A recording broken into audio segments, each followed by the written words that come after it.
বুৰঞ্জীয়ে ঢুকি পোৱাৰে পৰা মানৱ সভ্যতা ধ্বংসকাৰী যিমানবিলাক যুদ্ধ মহাযুদ্ধ সংঘটিত হৈছে এইসমূহৰ একমাত্ৰ কাৰণ হৈছে সুখ ভোগৰ লালসা। এই লালসা পূৰণ কৰিবৰ কাৰণে যেতিয়াই ক্ষমতাশালী শ্ৰেণীয়ে ক্ষমতাহীন শ্ৰেণীৰ ওপৰত শোষণ আৰম্ভ কৰে আৰু এই শোষিত শ্ৰেণী যেতিয়াই অতিষ্ঠ হৈ ইয়াৰ বিৰুদ্ধে প্ৰতিবাদ আৰম্ভ কৰে তেতিয়াই আৰম্ভ হয় এক মহাসংঘাতৰ। আৰু কেতিয়াবা এনে মহাসংঘাতেই ৰূপ লয় মহাসমৰ আৰু কেতিয়াবা এনেকুৱা ধৰণৰ সংঘাতেই এটা জাতিৰ গৌৰৱোজ্জ্বল ইতিহাস ৰচে। তেনে এক ইতিহাসৰে জ্বলন্ত উদাহৰণ হৈছে দৰং জিলাৰ পথৰুঘাট।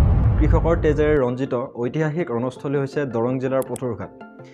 সিদিনা পথৰুঘাটত ব্ৰিটিছৰ শোষণৰ বিৰুদ্ধে প্ৰতিবাদ কৰিবলৈ গৈ প্ৰায় 140 জন কৃষকৰ মৃত্যু হয়। কিন্তু পথৰুঘাটৰ ৰণ হিচাপে চিহ্নিত এই ঐতিহাসিক পথৰুঘাট আজিও অৱহেলিত। গতিকে আজিৰ ভিডিঅ'ৰ যোগেদি আমি পথৰুঘাটৰ ৰণৰ বিষয়ে বিশেষকৈ আলোচনা কৰিম বুলি ভাবিছোঁ। গতিকে আমাৰ এই ভিডিঅ'টি আপুনি শেষলৈকে চাব। পথৰুঘাট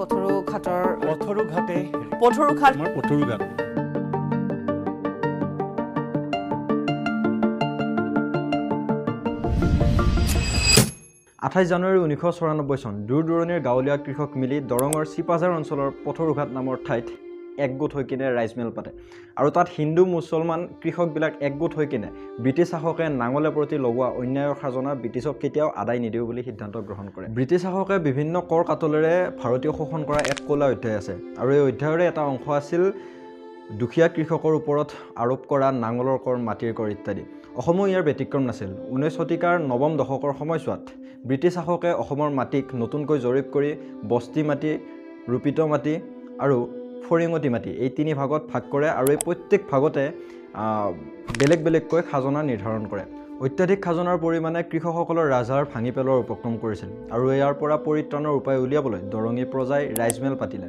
ইতিমধ্যে ৰঙিয়া, নলবাৰী, বজালী, বৰভাগ আদি ঠাইত কৃষকসকলে ৰাইজমেল পাতি বৰ্ধিত খাজনা নিদিয়াৰ কাৰণে লোৱা সিদ্ধান্তই অসমৰ চুকে কোণে বিয়পি পৰিছিল আৰু ইয়াৰ পিছত ঠিক তেনেধৰণে দৰঙী প্ৰজায়ো 28 জানুৱাৰী 1994 চনত ৰাইজমেল পাতি এই খাজনা আদায় নিদিয়াৰ সিদ্ধান্ত গ্ৰহণ কৰিবলৈ পথৰুঘাট নামৰ ঠাইত একগোট হ'ল। ৰাইজে বৰ্ধিত খাজনাৰ প্ৰত্যাহাৰ কৰিবলৈ জিলাধিপতি এণ্ডাৰছন আৰু মহকুমাধিপতি ৰেমছনক অনুৰোধ জনালে যদিও চৰকাৰী প্ৰতিনিধিবৰ্গই সেই অনুৰোধ অমান্য কৰিলে আৰু সেই ঠাই এৰি যাবৰ কাৰণে ৰাইজক নিৰ্দেশ দিলে। ৰাইজে সেই নিৰ্দেশ অমান্য কৰিলে। লাহে লাহে পৰিস্থিতি উত্তপ্ত হৈ আহিল আৰু এটা সময়ত চৰকাৰী বাহিনীয়ে এই ৰাইজৰ ওপৰত অৰ্থাৎ কৃষকসকলৰ ওপৰত লাঠি চালনা আৰম্ভ কৰিলে আৰু এটা সময়ত যাই কিনে চৰকাৰী প্ৰতিনিধিবৰ্গই এই ৰাইজৰ ওপৰত গুলী চালনা আৰম্ভ কৰিলে। ৰাইজেও এই গুলীৰ উত্তৰ পথাৰৰ দলি চপৰা, খৰি আদিৰে দিবলৈ চেষ্টা কৰিলে আৰু ঠিক এনেকৈয়ে এই পথৰুঘাটৰ এই বিদ্ৰোহত প্ৰায় 7 কুৰি অৰ্থাৎ 140 জন কৃষকৰ মৃত্যু হ'ল আৰু 150 জন কৃষক খুনীয়া হ'ল যদিও চৰকাৰী হিচাপ মতে মৃত্যুৰ সংখ্যা হৈছে 15 আৰু আহতৰ সংখ্যা হৈছে মাত্ৰ 37 জন।